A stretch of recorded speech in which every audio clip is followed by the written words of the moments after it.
আমরা তোমার নিকট চিরকৃতজ্ঞ। যিশু ক্রুশের পর থেকে বিশেষ শব্দবাণী দিয়েছিলেন।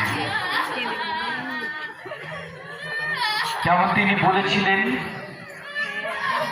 পিতা, তুমি এদের ক্ষমা করো, এরা কি করছে তা এরা জানে না।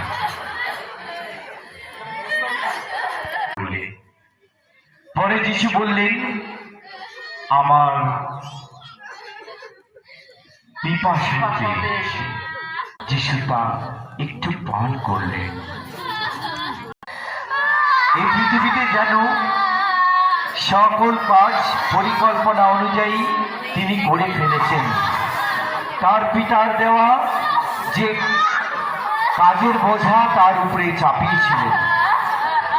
ত্রিব্যক্তি পরমেশ্বরের দ্বিতীয় ব্যক্তি যিশু খ্রিস্ট মানুষ হয়ে জন্ম নিয়েছিলেন এই জগতে তার পরিকল্পনা